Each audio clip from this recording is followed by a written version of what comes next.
자, 여러분 반갑습니다. 오늘 저희 갈릴리 세미나 예수님께서 사역하셨던 도시들의 이야기 지금 계속 다루고 있는데요. 오늘 네 번째 벳세다 함께 이야기 나눠보도록 하겠습니다. 자, 이제 네 번째 벳세다 이야기 시작하겠습니다. 네, 벳세다 하면 앞에 여러분이 벳이 그 집이라는 뜻이죠. 그 다음에 세다 그러면 뭐 어부 뭐 이런 뜻입니다. 그래서 그 어부의 집이라고 하는 그런 의미를 가지고 있습니다. 그래서 만약 말하자면 이 벳세다는 결국에는 어부들의 동네, 어부들의 마을, 뭐 어부들이 사는 곳 뭐 이런 곳이란 뜻이죠. 어촌 마을 뭐 우리로 치면 어촌 마을쯤 이렇게 얘기할 수 있는 그런 곳이라고 이야기할 수 있을 것 같습니다. 벳세다 대체적으로 여러분 지금 여러분 화면에 보시는 것처럼 유대인들이 이 막달라로부터 벳세다 일대에 주로 이 호수 주변에서 주로 많이 살았는데 이 벳세다는 이쪽에 위치해 있습니다. 그러니까 갈릴리 호수의 북동편 약간 치우쳐서 위치해 있고요. 이 요단강이 이렇게 흘러내려와서 갈릴리 호수로 흘러 들어가는데 그 오른편 쪽에 그러니까 동편 쪽에 위치해 있는 그런 작은 마을이라고 보시면 될 것 같습니다. 뭐 여러분 그 벳세다 주변은 뭐 이렇게 약간 들판으로 돼 있어요. 뒤에도 잠깐 말씀드리겠지만 요단강이 북쪽으로부터 흘러내려오면서 보통은 일반적으로 이렇게 약간 좀 삼각주 같은 게 델타 지역이 좀 형성이 되죠. 그래서 흘러내려오면서 이제 약간 델타 지역이 형성이 되면서 들판이 형성이 돼 있고 사람들이 좀 많이 살기도 했죠. 여기 사람들이 많이 살기도 했는데 그럼에도 불구하고 다른 갈릴리의 약간 언덕 지역보다는 이런 식의 좀 들판 지역이 형성이 돼 있어서 여기저기에 이렇게 좀 말하자면 한적한 곳 뭐 이런 곳들이 좀 많이 포진해 있던 곳이 형성돼 있던 곳이 바로 이 벳세다 들판이라고 보시면 될 것 같아요. 습지도 좀 많이 있고 그러니까 약간 뭐 웅덩이 같은 거라든지 뭐 그다음에 그래서 뭐 수생식물들 중에 약간 그 수변식물들 있잖아요. 뭐 갈대라든가 뭐 이런 것들이 좀 많이 자라는 그런 곳이 바로 이 벳세다 들판이라고 이렇게 보시면 될 것 같습니다. 한 가지 좀 우리가 이 이야기를 다루기 전에 기억하실 것은 보통 우리가 그 순례를 하게 되면 오병이어의 기적이 벳세다에서 있었다라고 이렇게 얘기를 하고 오병이어의 기적이 있었던 벳세다를 지금 뭐 갈릴리 호수의 타부가라고 하는 곳이 있어요. 그러니까 가버나움에서 막달라 쪽으로 조금 이렇게 내려가다 보면 타부가라고 하는 곳이 있는데 샘이 많은 곳이라는 그런 의미를 가지고 있는데 거기가 예수님께서 오병이어의 기적을 일으키신 곳이다라고 이렇게 보는 관점도 있습니다. 그러니까 실제로는 지금 여러분 이 화면에 보시는 것이 지금 이 사진은 이제 아르벨산 위에서 이 갈릴리 호수의 북편을 좀 바라본 건데 지금 보시는 것처럼 이렇게 넓은 이렇게 들판이 형성돼 있죠. 여기에 이제 뭐 이쪽 보이지 않는 쪽에 막달라도 있었고 그다음에 키노사라고 부르는 예수님 시대에는 뭐 게네사렛 뭐 이렇게 부르는 뭐 긴네렛 이렇게 부르는 곳도 있었고 그다음에 타부가 지역이 좀 이쯤에 펼쳐져 있고 조금 더 가면 이제 가버나움이 있고 그다음에 조금 더 가면 저쪽 편에 지금 제가 표시하고 있는 편 쪽이 벳세다라고 원래 벳세다라고 얘기할 수 있죠. 그런데 뭐 말하자면 한 3, 4세기 경에 그러니까 비잔틴 제국이 시작이 되면서 동로마 제국이 시작되고 비잔틴 시대가 시작이 되면서 굉장히 많은 순례자들이 말하자면 이 팔레스타인 땅에 몰려 들어오게 되면서 대체적으로 이제 오병이어의 기적이 일어난 곳은 이 타부가 일대다. 그 팔복산 바로 아래쪽에 타부가 일대다라고 이렇게 많이 알려지게 됐습니다.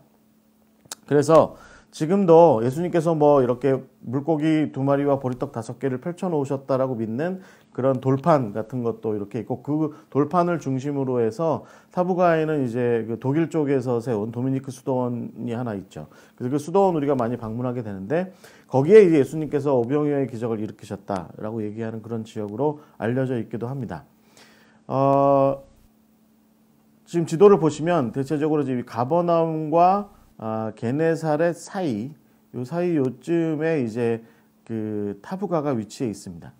그런데 고고학적으로 보면 실질적으로 벳세다 들판이라고 여겨질 만한 곳은, 그리고 벳세다라고 하는 이름이 실제로 붙여져 있었던 곳은 이쪽 그 요단강 건너편, 그러니까 갈릴리 호수 북동편 위쪽에, 이쪽을 지금 벳세다라고 주로 이렇게 보고 있습니다. 그러니까 여기가 이제 게르게사, 그러니까 쿠르시죠. 그러니까 거라사라고 얘기를 한다면 이쪽 편에 지금 놓여 있는 거죠. 흥미롭죠. 그래서 보통은 여기를 잘 순례를 가지는 않아요. 뭐 가시는 분들도 있는데 여기를 잘 순례를 가지는 않는데, 여기가 이제 보통 일반적으로 들판으로만 되어 있거든요. 이쪽에 타부가 쪽으로 가면 좀 그래도 사람들이 왕래할 뭐 많이 있고 수도원도 있고 뭐 볼 것도 좀 많고 해서 이쪽으로 좀 많이 가시긴 하는데, 오늘 저희가 벳세다라고 믿을 만한 곳, 그곳은 바로 지금 제가 지금 표시하고 있는 이쪽입니다. 이 타부가 지역이 아니고요. 이쪽 지역을 지금 벳세다라고 이제 이렇게 우리가 좀 보고, 이 지역을 중심으로 해서 예수님의 어떤 사역이 있었는지, 예수님께서 그곳을 왜 가셨는지에 대한 이야기들을 좀 함께 나눠보고자 합니다. 네, 그 벳세다는 지금 이렇게 보시는 것처럼 요단강이 저쪽 그 할몬산으로부터 훌라 계곡을 거쳐서, 훌라 계곡 그 습지를 거쳐서 쭉 타고 내려옵니다. 내려오면 지금 이제 요단강이 이제 이 갈릴리 호수 쪽으로 흘러 들어가게 되는데, 지금 이 갈릴리 호수 쪽으로 흘러 들어가기 바로 직전의 모습이에요. 그러니까 이쪽 이렇게 볼 때 이쪽이 갈릴리 호수라고 얘기를 하면, 이쪽 편, 여기 이 들판 지역이 말하자면 벳세다라고 이렇게 우리가 보통 이렇게 볼 수 있는 그런 지역입니다. 그런데 여러분, 벳세다는 사실은 오래전부터 사람들이 많이 살았어요. 뭐 물고기도 많이 잡히고, 또 어부로서 어업 활동도 하기 좋고, 그래서 사람들이 그쪽에 많이 이제 평야지대고 하니까 많이 몰려서 살았던 것이죠. 그래서 여러분, 구약 성경에 보시면 이 벳세다라고 부르던 지역에 오래전부터 작은 도시국가가 하나 있었습니다. 우리가 보통 일반적으로 그술이라고 이렇게 이야기하는 그런 곳이죠. 그술은 우리가 잘 아는 그 누구죠? 그 압살롬. 네. 압살롬의 어머니의 출신 고향입니다. 그러니까 다윗이 이 팔레스타인 일대를 이렇게 점령해 나가면서, 그래서 왕국 자체를 이렇게 키워 나가면서 다윗이 말하자면 이 그술의 공주랑 이렇게 결혼을 한 거죠. 그래서 그 압살롬이 나중에 이제 그 자기 여동생 그 암논이 자기 여동생 그 다말을 강간한 암논을 죽이고 무서워서 이제 도망쳤을 때 이 그술로 가요. 외할아버지가 있는 그술로 피신했다라고 하는 그런 이야기가 사무엘하서 13장에도 이렇게 나오는 이곳이 바로 그술입니다. 보통 우리가 지금 이 벳세다라고 불리는 이 지역에 가게 되면 에텔이라고 하는 유적지가 나옵니다. 보통 여러분 텔 그러면 유적지라고 보통 얘기할 수 있는데, 에텔이라고 하는 유적지가 있는데, 지금 화면에 보시는 그런 이 그림에 이런 종류의 이제 발굴된 유적지가 나오는데, 이곳이 바로 그술이라고 불리던 그런 곳이었습니다. 그래서 이제 압살롬의 외갓집이라고 얘기하는 이쪽 지역이 바로 오래전의 벳세다. 그래서 그 옛날에는 이 그술이라고 불리는 이 그 도시국가, 아주 작은 도시국가의 지역 정도까지 그 갈릴리 호수가 이렇게 물이 닿았습니다. 그런데 지금 가시면 이 에텔이라고 불리는 옛날의 그술은 상당히 북쪽에 말하자면 내륙 쪽으로 들어가 있어요. 그러니까 그만큼 갈릴리 호수가 물이 좀 많이 줄었다는 얘기죠. 최근에도 그 물은 더 많이 이렇게 줄어들어 있습니다. 그리고 나서 이제 세월이 흘러서 말하자면 한 1000년쯤 세월이 흐른 다음에 예수님 시절쯤 되었을 때 사람들은 이제 마을을 형성할 때 포구를 일반적으로 형성하죠. 벳세다가 만약에 이제 어부의 마을이라고 한다면 포구를 형성하게 되겠죠. 이제 그 옛날에는 그술 에텔 지역에 포구를 형성했다고 한다면 이제 호수물이 조금 줄어들었으니까 조금 아래쪽으로 내려와서 새로 포구를 형성하고, 아마 벳세다라는 마을도 그때쯤 이렇게 생기게 되었을 것 같아요. 그런데 이쪽 지역에 여러분 제가 지도에서 잠깐 다시 좀 말씀을 드리자면 이 갈릴리 호수의 벳세다 지역은 지금 여러분 노란색으로 돼 있죠. 지금 여러분 잘 보이시나요? 그 노란색으로 돼 있는데 이 노란색 지역이 가울란티스입니다. 가울란티스는 여러분 가이사라 빌립보를 세운 빌립 2세의 영지 통치 지역이었습니다. 그러니까 행정구역이 다른 거죠. 헤롯 빌립 2세의 통치 지역에 벳세다가 속해 있었고, 갈릴리는 헤롯 안티파스, 티베리아스에서 다스리던 헤롯 안티파스라는 헤롯의 다른 아들 분봉왕이 다스리던 지역이었죠. 그리고 여러분 게르게사를 포함해서 히포스 다 들어있고 이쪽이 가다라가 있는 이쪽은 지금 말하자면 이 데가볼리라고 하는 그리스식의 10개의 자치도시들이 집중되어 있는 곳을 데가볼리라고 이렇게 행정구역상 그렇게 나누어 불렀죠. 그러니까 갈릴리라고 행정구역으로 나누어지는 곳은 이 요단강이 들어오는 것을 기점으로 해서 서편이었고요. 벳세다는 동편에 있는데 여기에는 가울란티스라고 하는 행정구역에 소속돼 있었고 헤롯 빌립 2세의 통치 지역이었습니다. 헤롯 빌립 2세가 가이사라 빌립보를 지었습니다. 우리가 나중에도 이제 말씀을 나누겠지만 가이사라 빌립보를 세웠어요. 그리고서 이제 그것을 황제 도시로 이렇게 황제에게 헌사하게 되죠.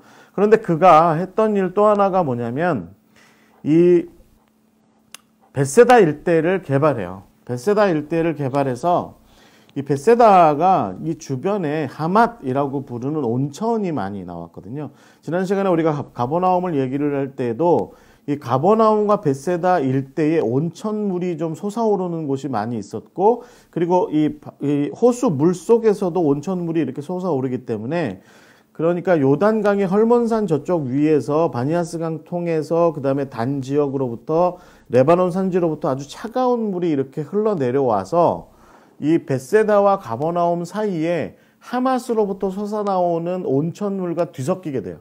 그러면 이 뒤섞이게 되면서 말하자면 생물들이 살기 좋은 환경이 형성되는 거죠. 일종의 기수지역 같은 곳이죠. 그러니까 기수지역에는 생물들이 좀 잘 살죠. 그래서 물고기들도 이쪽에 많이 있게 되는 거예요. 그래서 어부들이 여기에 와서 이제 물고기 잡이를 많이 하게 되는데, 가이사라 빌립보를 세웠던 이 그 헤롯 빌립 2세가 이 지역에도 관심을 갖습니다. 로마 사람들이 뭐 좋아해요? 온천하는 거, 목욕하는 거 좋아하거든요. 여행하고 어떤 일을 하고 일 치르고 나서 항상 대중 목욕탕, 그러니까 로마식의 이제 목욕탕에 가서 거기에 가서 이제 찜질도 하고 또 사우나도 하고 또 목욕도 하고 그리고 또 마사지도 받고 뭐 이런 일들을 하는 것을 로마 사람들이 굉장히 좋아하거든요. 그래서 여러분 로마 군인들의 수경지는 하룻밤을 수경하더라도 진지를 잘 세우는데 하룻밤을 묵는 곳에도 목욕탕은 만들었습니다. 그래서 군인들이 이렇게 편히 좀 쉴 수 있도록 하는 그런 시설을 만들었을 정도니까 이 로마 사람들이, 헬라 사람들이 목욕하는 거 굉장히 좋아했거든요. 그래서 이 빌립 2세가 그걸 잘 알고서 온천지대가 있는 벳세다 일대에다가 말하자면 온천 휴양지 도시를 하나 세웁니다. 그게 바로 여러분 지금 그림에 보시는 것처럼 율리아라고 하는 곳입니다. 율리아. 이건 이제 복원도인데요. 제가 보기에는 조금 과하게 그린 것 같아요. 왜냐하면 여기 성벽도 있고 뭐 다 이렇게 돼 있어요. 그런데 이 성벽까지 만들어지지는 않았을 거다. 성벽까지는 세워지지는 않았을 정도고 그냥 이렇게 휴양 시설로서의 아주 잘 갖추어진 도시를 하나 잘 만들었을 것이다. 그리고 대중 목욕탕 같은 그런 시설들, 그 다음에 그런 부대 시설들, 뭐 이런 것들, 뭐 음식점, 뭐 이제 이런 것들이 아마 잘 이렇게 만들어져 있었을 거다 이렇게 봅니다. 그래서 티베리아스 쪽에도 사실은 이제 그 온천이 좀 있습니다. 티베리아스 쪽에도. 그런데 이 벳세다 쪽에 온천물이 워낙에 뭐 잘 이게 나왔기 때문에 그래서 티베리아스 쪽의 사람들도 배 타고 이쪽으로 와서 많이 건너와서 많이 쉬기도 했고요. 이쪽 지역으로 저 북쪽에서 다메섹 쪽에서 뭐 데가볼리 지역으로 넘어가는 사람들이나 아니면 벳산 쪽으로 넘어가는 사람들은 요단 계곡 따라서 이제 내려가려고 했던 뭐 여행객들이나 아니면 어떤 공무를 위해서 오피셜한 어떤 일들을 위해서 다니던 어떤 관리들이나 아니면 뭐 상인들이나 뭐 로마 계통의 또 헬라 계통의 상인들이나 이런 사람들이 이 벳세다에 세워진 새로 세워진 도시에 와서 온천을 즐기고 휴양을 하는 경우가 굉장히 많이 있었습니다. 아주 유명한 곳이었대요. 근데 여러분, 그래서 이 도시 이름이 벳세다로 남았느냐? 그렇지 않습니다. 이 헤롯 빌립 2세는 이 도시 이름을 당시에 아우구스투스의 그 부인, 그러니까 그 부인 이름을 따서 율리아라고 이렇게 이름을 지었습니다. 그래서 율리아라고 하는 이름으로 남아 있다가 지금은 거의 흔적이 다 없어졌습니다. 거의 완전히 들판으로 남아 있지만 지금 화면에 보시는 것처럼 어느 정도 이렇게 이제 그 도시로서의 기능을 하는 그런 곳이 형성이 되어 있었다라고 이렇게 볼 수 있죠. 아무래도 이제 여기 출신 중에 여러분 베드로도 또 안드레 또 빌립 뭐 이런 사람들이 여기 출신이었다고 하죠. 그래서 이 사람들은 이제 뭐 태어나긴 여기서 태어났지만 주 활동은 율리아라고 불리는 벳세다 쪽에서 했다기보다는 이쪽 그 가버나움 쪽으로 넘어와서 활동을 이렇게 많이 했죠. 네. 왜 그랬겠습니까? 뭐 율리아는 그러니까 말하자면 로마 사람들도 많이 있고 헬라 사람들도 많이 있고 행정구역상으로도 말하자면 뭐 가울란티스라고 해서 로마 사람들이나 헬라 사람들이나 뭐 이런 쪽 사람, 데가블리 쪽 사람들이 더 많이 활동하게 더 좋은 쪽으로 자꾸 개발이 되고 하니까 유대인들은 아마 여기서 태어나고 자랐어도 아마 좀 주 활동 무대를 가버나움 쪽으로 옮겨갔을 가능성이 많이 있습니다. 그래서 베드로나 안드레도 아마 이제 가버나움 쪽으로 옮겨가서 그들이 원래 했던 어부 일들을 계속하되 아마 세베대와 동업을 했거나 아니면 세베대가 가지고 있던 배에 그 어떤 뭐 어부로 취직을 해서 아니면 선장 같은 뭐 역할을 한다든지 하는 그런 사람이 아마 베드로가 아니었을까라고 이렇게 생각을 합니다. 자, 어찌됐든 이 벳세다는 이제 유명한 것은 예수님의 제자 중에 베드로와 안드레 그리고 빌립의 출신 마을이었다라고 이제 출신 도시였다라고 이렇게 성경이 기록을 하고 있고요. 무엇보다 중요한 것은 예수님께서 이렇게 갈릴리에서 사역을 하시다가 가끔 이렇게 한적한 곳으로 나가셨어요. 그 한적한 곳으로 나가셨는데 그 기도를 많이 하셨죠. 그곳에 가셔서 마가복음 1장이나 뭐 누가복음 5장에도 이런 말씀이 있습니다. 예수님께서 한적한 곳으로 가셔서 기도하셨다라고 이렇게 되어 있는데 보통 이 한적한 곳을 우리는 일반적으로 이 벳세다의 들판으로 이야기를 합니다. 그러니까 여러분 지금 화면에서 잠깐 제가 소개해드렸던 복원도 그 율리아라고 하는 이 도시의 복원도로 이렇게 볼 때도 이 도시에는 뭐 사람들이 집중해서 많이 살았겠지만 이쪽 약간 위쪽으로 올라간다든지 아니면 뭐 이쪽 동편으로 살짝 빠져나오게 되면 사람이 많이 없는 들판이 많이 형성돼 있었습니다. 들판들이 많이 형성돼 있었습니다. 특히 아마 이쪽 삼각주 쪽으로 올라가면 그 위쪽에는 아마 들판이 많이 있었을 겁니다. 그리고 사람들도 많이 거주하지 않고 왜냐하면 물이 이렇게 삼각주의 물들은 골탕골탕 흐르잖아요. 그러니까 물이 흐름이 뭐 비가 많이 오거나 막 그러면 막 전체가 다 범람을 하는 그런 곳일 가능성이 높기 때문에 그쪽은 아마 사람들이 많이 와서 살지는 않았을 테고 아마도 이 율리아 쪽에 사람들이 많이 살았을 테고 이 위쪽으로 아니면 이 동편 쪽으로 들판이 많이 형성되어 있는데 그곳은 그냥 내버려진 채 버려진 채로 그렇게 두었을 가능성이 굉장히 높은데 그 사람이 없는 곳, 뭐 말하자면 이제 이런 곳이죠. 이 사진에 보시는 이런 곳에서 예수님께서 이런 한적한 곳에 가셔서 기도를 많이 하셨다라고 하는 거죠. 여러분 이 한적한 곳 빈들, 보통 성경에 빈들이라고 되어 있는 이 표현이 에레모스인데 여러분 이 에레모스를 히브리어로 그대로 직역을 하게 되면 미드바르, 광야입니다. 광야. 그러니까 이스라엘의 우리가 첫째 시간에 지도를 이렇게 처음 우리가 역사적으로 얘기를 할 때 지도를 얘기할 때 동남편에 주로 많이 이렇게 있는 그 광야라고 하는 표현은요, 사막은 아니에요. 사막은 아니고요. 좀 비가 적게 오고 사람이 살지 않는 빈들, 사람이 살지 않는 빈들을 보통 광야라고 보통 그렇게 얘기를 하는데, 그러니까 뭐 식물조차 아무것도 없는 저 사하라 사막이나 아니면 저 고비 사막처럼 정말 모래만 있는 그런 것을 광야라고 이야기하기보다는 이 유대적 이스라엘적 개념에서 보자면 좀 비가 좀 적게 내리고 하니까 척박해서 사람들이 거기 가서 살지는 않지만, 그리고 사람들의 왕래가 좀 뜸하기는 하지만 그렇다고 생물들이 전혀 없는 그런 곳은 아닌 거죠. 그러니까 식물도 뭐 어느 정도 있고 그런 것이죠. 그러니까 미드바르나 에레모스나 뭐 이 빈들 뭐 이런 표현들이 갖는 의미가 뭐겠습니까? 사람 없는 곳이에요. 사람 없는 곳, 사람 소리가 좀 적은 곳. 그러다 보니까 하나님의 음성을 좀 잘 들을 수 있는 것, 그런 곳이 이제 광야, 미드바르 아니면 에레모스, 빈들 뭐 이런 곳입니다. 예수님께서 그곳으로 그 한적한 곳, 사람이 없는 빈들로 자주 가셨는데 그 중에 한 곳이 바로 이 벳세다 들녘, 벳세다 들판이었다. 이제 이렇게 얘기할 수 있는 거죠. 우리가 벳세다에 대해서 좀 그렇게 이야기를 좀 하자면, 이런 이야기를 하자면 우리가 목회적인 적용에서 우리가 좀 특별히 바라봐야 될 부분이 뭐냐면 세례 요한의 죽음을 다루고 있는 부분입니다. 마태복음과 마가복음과 누가복음에 다 나와 있는데요. 그 마태복음 14장, 누가복음 6장, 그다음에 마가복음 6장, 그다음에 누가복음 9장에 이 세례 요한의 죽음과 그 다음에 예수님께서 하신 일들에 대한, 하신 행동들에 대한 이야기가 이렇게 나오게 됩니다.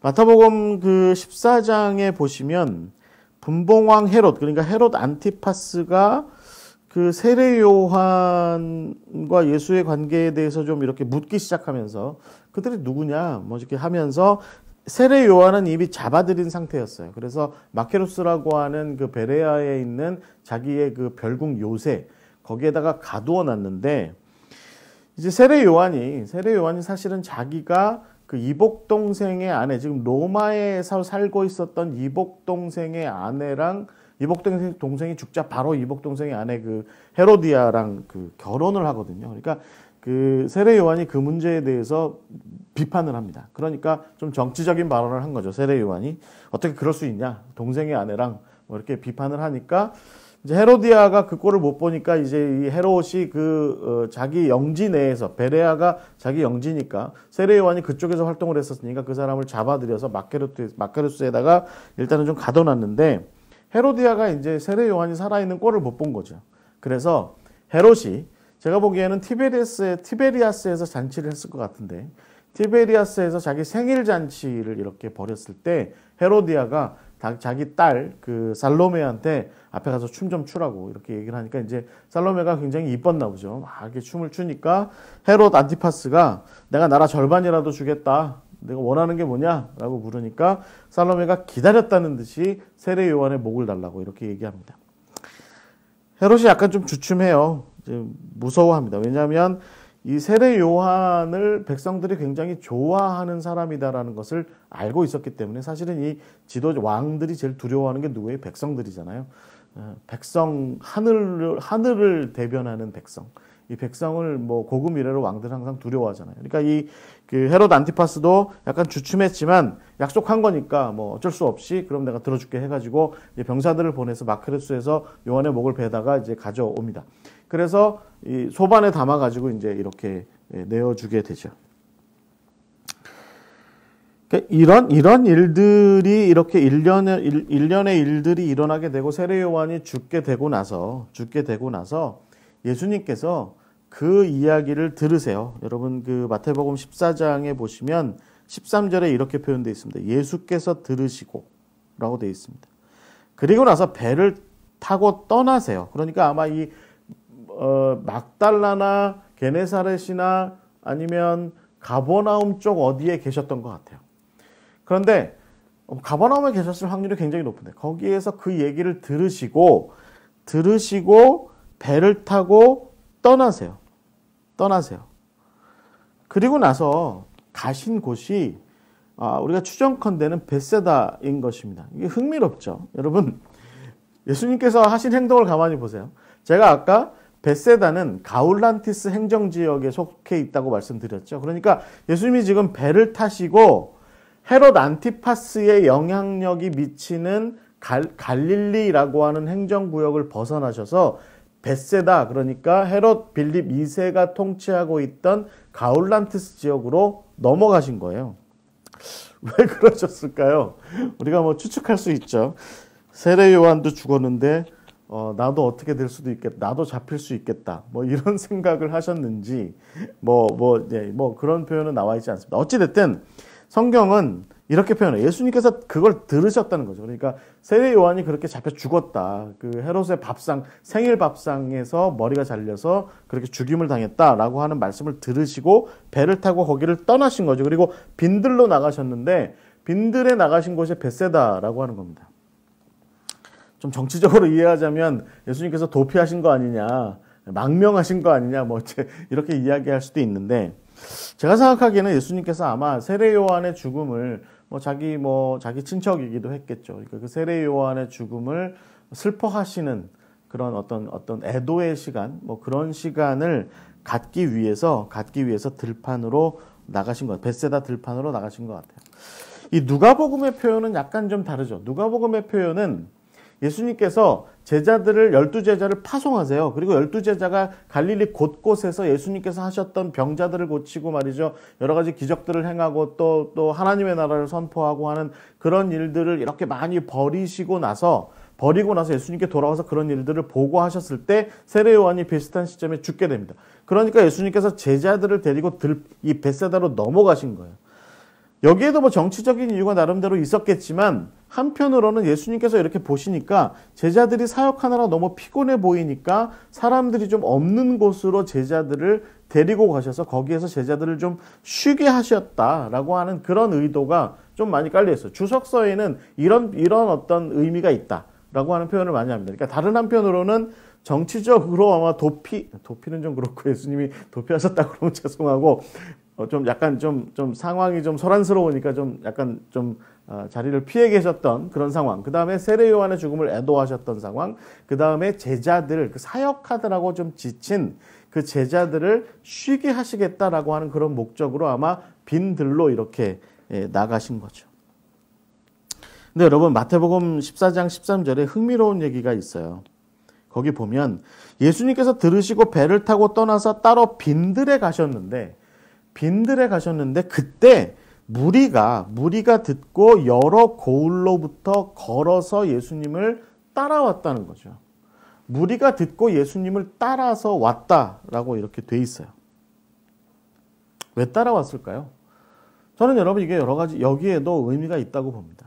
그러니까 여러분 그러니까 이 세례 요한이 어떤 사람이에요? 당대에 말하자면 이스라엘의 대중들에게 굉장히 인기가 있던 사람들이었고 대중을 각성시킨 사람이고 계몽시킨 사람이고 회개하게 만들고 깨닫게 만들고 말하자면 백성들의 입장에서 볼 때는 헤롯 안티파스에게 기대기도 어렵고 헤롯 빌립에게 기대기도 어렵고 헤롯 집안에 기대기도 어렵고 또 로마에 기대어 살다는 건 말이 안 되고 예루살렘의 성전을 중심으로 한 위정자들은 더 말도 안 되고 특히 갈릴리 사는 자기들에 대해서 정말 하찮게 여기고 업신여기고 뭐 이런 일들이 자꾸 벌어지니까 결국은 우리가 의지할 것은 아마 세례 요한 선생님뿐이 아니겠느냐라고 이렇게 생각했는데 어느 날 세례 요한도 헤롯에게 죽임을 당하고 만 거죠. 그러니까 이거 완전히 우리가 누구를 의지해서 살아가야 할까라고 하는 그런 어떤 마음의 어떤 마음의 고민들이 많이 백성들에게 일어나게 됐고 결국은 이 백성들이 지도자를 잃은 채로 떠도는 그런 모습들을 보여주고 있었다. 네. 목자 없는 양같이 그렇게 떠돌아다니는 그런 모습들을 보여주고 있었다. 그나마도 집 잃고 또 삶의 터전을 잃고 뺏기고 뜯기고 쫓겨나고 해서 결국은 갈릴리 일대를 유리하는 갈릴리 사람들이 굉장히 많았는데 그래서 그 사람들이 그나마 세례 요한의 메시지와 세례 요한의 가르침을 따라서 살아가는 그런 어떤 의지할 만한 것을 세례 요한에게 삼고 있었는데 그 의지할 만한 사람 세례 요한조차도 사라지고 나니까 이 백성들이 어디 의지할 데가 없이 정처 없이 떠돌다가 이 표현이 있는 거예요. 무리가 듣고 그러니까 예수님께서 그나마 예수님과 예수님의 제자들을 의지할 만하다 싶은 와중에 예수님께서 떠나서 빈들로 가셨다라고 하는 그런 이야기를 듣고 무리가 듣고 여러 고을로부터 나와서 걸어서 예수님께서 배 타고 가신 그 빈들을 향해서 예수님을 따라갔다는 거죠. 네. 여러분, 오늘 우리 시대의 우리 지도자들을 의지하지 못하는 백성들은 도대체 누구를 의지해야 할까요? 네. 예수님께서 그 모습을 보신 겁니다. 그리고 나서 벳세다의 한적한 곳에 계셨던 예수님께서 여러분 14절 말씀해 보시면 나오세요. 그러니까 사람 없는 곳으로부터 나와서 그 무리들이 모여 있는 곳으로 가십니다. 그리고 이렇게 말씀하세요. 불쌍히 여기사 그 중에 있는 병자들을 고쳐주셨다. 그러니까 불쌍히 여기셨다는 거죠. 자기 백성들을 불쌍히 여기셨다는 거죠. 그리고 여러분, 결국은 여러분 마태복음과 누가복음과 마가복음이 다 공통으로 하는 이야기가 뭡니까? 예수님께서는 갈릴리의 그 사람들을 바라보시고서 마치 목자 잃은 양과 같다. 사꾼 목자들 때문에, 나쁜 목자들 때문에, 여러분 에스겔서 34장에 나와 있는 그런 나쁜 목자들 때문에 고통당하고 어디 의지할 데 없이 그렇게 정처 없이 떠돌고 있었던 당신의 그 사람들을, 갈릴리 사람들을 바라보시고서 불쌍히 여기는 마음을 가지셨다는 거예요. 불쌍히 여기는 마음, 컴패션, 긍휼의 마음을 품으셨다는 거죠. 그리고 나서 그들에게 가셔서 그들에게 어떤 무슨 뭐 혁명적인 메시지를 전달하거나 이 세상을 뒤집어 엎자 뭐 이런 어떤 혁명적이고 어떤 개혁적인 메시지를 막 그렇게 날리시거나 뭐 그런 게 아니라 당장 하신 일이 뭐예요? 병자들을 고쳐주셨대잖아요. 병자들.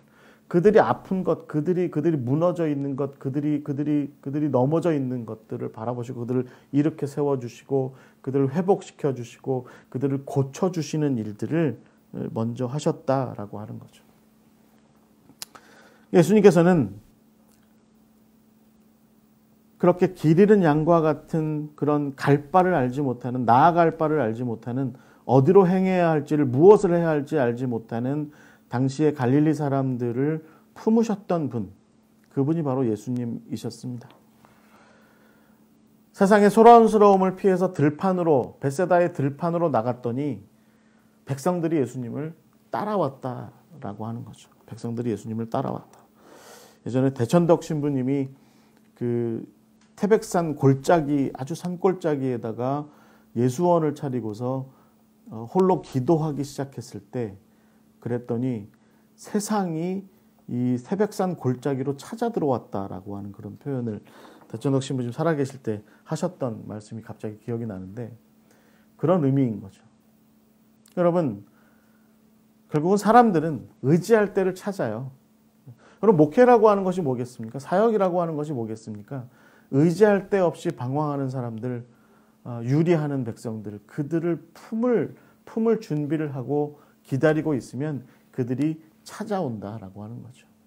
내가 기도하기 위해서 숨어 있더라도 내게 찾아와서 나를 좀 품어주세요라고 하는 그런 사람들을 만나게 되는 것, 그것이 바로 그 사역이고 그 만남의 장소가 바로 이 벳세다 들녘이다라고 이렇게 우리가 볼 수 있을 것 같아요. 근데 여러분, 여기서 이제 한 가지 더 흥미로운 이야기를 전 하고 싶어요. 그게 뭐냐면 제자들의 태도입니다. 제자들의 태도. 예수님께서는 당신을 찾아온 백성들을 정말 긍휼히 여기고 불쌍히 여기고 아끼는 마음으로 그들을 품으시고 그들의 필요를 채워주시고 한참 그렇게 하시는데 15절에 보시면 저녁이 됐대요. 날이 저물었어요. 들판이잖아요. 그러니까 제자들이 와요. 그래서 뭐라고 얘기하냐면 여러분 마태복음 14장 15절에 이렇게 되어 있습니다. 이곳은 빈들이요 때도 이미 저물었으니 무리들을 보내서 마을로 들어가서 먹을 것을 사 먹게 하소서. 이게 무슨 얘기입니까? 예수님 잘하고 계신데요. 지금 해가 저물었으니까 돌아가게 하시죠. 각자 자기 마을로 자기가 살던 곳으로 아니면 뭐 가까운 곳에 율리아라도 가서 동네에 좀 가서 자기들 각자 좀 먹을 것을 먹고 그리고 내일 아침에 다시 만나죠, 우리. 이렇게 이야기한 겁니다. 예수님께서 뭐라고 말씀하시냐면 16절에 보시면 갈 것 없다. 너희가 먹을 것을 주어라. 라고 이렇게 말씀하십니다. 저는 이 표현이 굉장히 흥미롭습니다. 내가 먹을 거 갖고 있으니까 걱정하지 마. 내가 줄 거야. 이렇게 말씀하신 게 아니라 예수님께서는 제자들에게 이렇게 말씀하세요.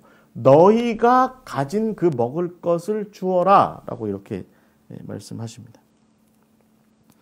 우리는 이제 이 이야기에서 그 어린아이가 가져온 보리떡 5개와 물고기 2마리를 가지고 보통 얘기해서 이제 어린아이가 가져왔다. 뭐 이것을 많이 이제 부각시키고 하는데 저는 좀 우리가 이 의미를 조금 더 성서적으로 더 깊이 살폈으면 좋겠습니다.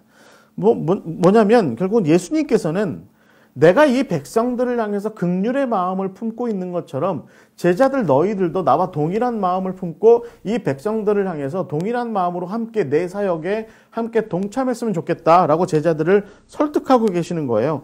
그리고 나서 제자들이 그럼 우리가 갖고 있는 게 떡 5개와 물고기 2마리입니다. 라고 이렇게 얘기를 하니까 예수님께서 그 다음에 예수님께서 말씀하셨잖아요. 그럼 그거 내게 가져와라. 가져와라 라고 말씀하시고 그리고 나서 그것을 가지고 일종의 말하자면 성찬을 베푸시는 거죠. 취하시고 축사하시고 떼어서 나눠주셨다라고 하는 겁니다. 여러분 이 누가복음 9장 16절 17절에 나와 있는 이 표현을 가만히 보세요. 예수님께서 떡 5개와 물고기 2마리를 취하시고 가지사 하늘을 우러러서 축복하시고 그 다음에 떼어내시고 제자들에게 주어서 나누어 주게 하셨다는 이게 여러분 우리가 일반적으로 하는 성찬의 4가지 행위잖아요. 취하고 축복하고 떼어서 나누어 준다. 이게 성찬이거든요. 하늘의 만찬이거든요. 이 하늘의 만찬에 그 벳세다 들녘에 예수님 쫓아서 나온 사람들 모두를 참여시키고 계신 것입니다. 그리고 그 일에 제자들이 동역하게 하셨다라는 거죠. 저는요, 여러분, 예수님께서 이 어린아이가 가져온 물고기 2마리와 보리떡 5개를 가지고 기적을 일으키셨다. 기적적인 일입니다. 그거 맞습니다. 마치 광야에서 하나님께서 40년 동안 하루를 거르지 않고 만나와 메추라기를 내려주셨던 그런 기적처럼 하나님께서는 당신의 백성들을 굶기지 않으시고 먹을 것으로 채워주시는 놀라운 역사를 이 벳세다 들판에서 이루셨습니다. 어디 가서 먹을 것 구할 것 없는 그런 들녘에서 예수님께서 광야와 같은 축복, 광야의 만나의 메추라기의 축복과 같은 동일한 축복을 이 들녘에서 내려주신 거죠. 중요한 건 뭐예요? 제가 보기에는 그 기적이 중요하다기보다 제가 보기에는 어린아이를 포함한 예수님의 제자들이 이 사역에 동참하게 되었다라는 겁니다. 이 사역에 동참하게 되었다. 그래서 제자들이 예수님께서 하시는 대로 따라해 보니 결국에는 많은 사람들 5,000명이나 여자와 어린아이를 빼고도 5,000명 그러니까 제가 보기엔 거의 한 10,000명 가까운 사람들이 여기에서 충분히 먹고 12광줄이나 먹을 게 남았다라고 하는 그런 놀라운 축복이 바로 놀라운 은혜가 놀라운 역사가 이 벳세다 들녘에서 있었던 것입니다. 결국에 우리가 이 벳세다 들녘을 바라봐야 하는 건 뭘까요? 저는요. 이 벳세다 들판에 서서 반대편을 바라보면 지금 여러분이 사진에 보시는 것처럼 벳세다 들판에 서서 반대편을 바라보면 티베리아스가 보여요. 티베리아스가. 서로 대척점에 서 있는 거죠. 여러분 생각해 보십시오. 오늘 우리가 마태복음과 마가복음과 누가복음을 읽으면서 이 전체를 통으로 한번 살펴보면 오병이어의 기적이 일어났던 벳세다 들녘의 이 사건을 통으로 앞뒤를 다 따져서 통으로 한번 살펴보면 저 건너편의 티베리아스에서는 헤롯이 자기 생일 잔치상을 벌이고 있어요. 그 자기 생일 잔치상에서 헤롯은 백성이 그렇게 의지하던 세례 요한의 목을 베어버리는 그 피해 잔치를 벌이고 있는 와중에 예수님께서는 그 건너편 먹을 것 없어 보이는 들판에서 하나님의 놀라운 역사 가운데 5,000명을 먹이시는 역사를 일으키고 계신 거죠. 자기 백성은 외면한 채로 자기 자리 하나 지키고자 자기들이 차지하고 있는 기득권 지키고자 그 피해 잔치를 벌이고 있는 이 티베리아스의 피해 잔치상하고 한 명이라도 더 먹여 살리고자 했었던 그 예수님의 그 긍휼의 마음으로부터 시작된 5,000명이 먹고도 남는 그런 광야의 잔치상하고 너무 비교가 되잖아요. 여러분, 저는요, 우리가 이쯤에서 우리가 좀 생각해 볼 부분이 있다고 봅니다. 우리는 지금 과연 어디에 있습니까? 성경은 분명히 출애굽기의 이야기도 마찬가지지만 성경은 분명히 이야기하고 있습니다. 바로의 밥상 밑에서 살 것이 아니라 들판이라도 하나님께서 베풀어 주시는 밥상으로 거기에 가서 그 밥상을 받아 먹고 사는 것이 그것이 합당하고, 그렇게 바로의 밥상으로부터 그렇게 도망쳐 나와서 하나님의 은혜를 구하며 들판으로 나온 하나님의 사랑하는 당시 극률하게 여기는 그 백성들을 우리는 품을 줄 아는 사람들이 되어야 한다는 거죠.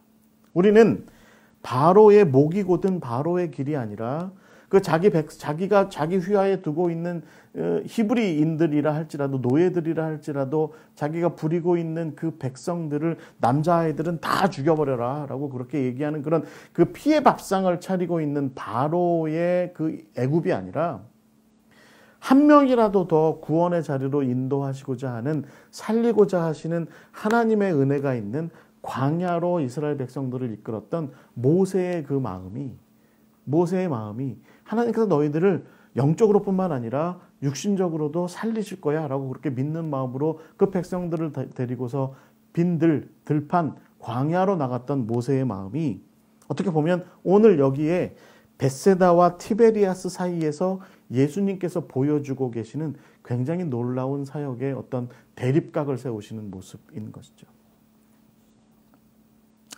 저는요, 우리가 좀 그런 생각을 좀 가져봤으면 좋겠어요. 네.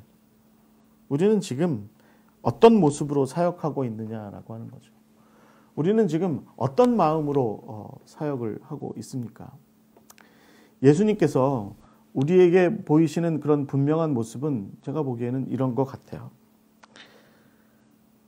사람을 살리는 쪽, 한 영혼을 살리는 쪽, 그쪽으로 가자라고 말씀하고 계시는 거죠. 예수님께서는 어떻게 보면 나는 내 양떼를 먹이고 입히고 살리는 쪽으로 가겠다, 그런 말씀을 지금 하고 계신 거예요. 예수님께서는 내 양떼를 잡아서 그것을 가지고 밥상에 올려서 그 피의 잔치를 벌이고 있는 저 위정자들의 그 잔치상으로 나아가기보다 오히려 내 백성들과 더불어서 먹을 것 없어 보이지만 들판으로 나아가서 거기에서 하나님께서 베풀어 주시는 은혜로 내 백성들과 더불어서 함께 먹고 살겠다라고 하시는 그 의지를 보이시는 것. 그리고 당신의 동역자들, 당신의 제자들에게 나의 이 마음을 좀 동일하게 품고 나와 더불어 함께 벳세다의 들판으로 가자라고 이렇게 말씀하시는, 그것이 바로 예수님의 사역의 한 가지 모습인 것이죠. 그래서 저는 우리가 이런 마음이 필요할 것 같아요. 우리가 사역을 하게 되면, 목회를 하게 되면 나를 의지하여서 나를 따라온 사람들, 나와 함께하는 사람들, 우리는 그 사람들에게 대하여서, 그 사람들에 대해서 긍휼의 마음을 품고 있냐는 거죠. 오늘날요, 제가 보기에는 많은 목회자들이, 많은 사역자들이, 많은 지도자들이 오히려 백성들한테, 자기를 따르는 사람들한테 나를 좀 불쌍히 여겨라고 얘기하는 쪽이 훨씬 더 많은 것 같아요. 그런데 우리가 정작 취해야 될 태도는 뭘까요? 우리 목회자들이, 사역자들이 취해야 되는 태도는 뭐냐면, 나를 불쌍하게 여기는 자기 연민이 아니라 내 백성을, 나를 따라오는, 나와 함께하고자 하는, 나를 따르는 사람들, 내 백성들을 불쌍하게 여기는, 하나님의 백성들을 불쌍하게 여기는 그들에게 긍휼의 마음, 연민의 마음을 품는 것이 오늘 우리가 가져야 되는 자세요. 예수님께서 우리에게 보여주시는 어떤 목양의 태도인 것입니다. 벳세다 들판이 바로 우리에게 그것을 가르쳐주고 있다. 그것을 우리에게 알려주고 우리에게 그것을 이끌어주고 있다라고 그렇게 이야기할 수 있을 것 같습니다.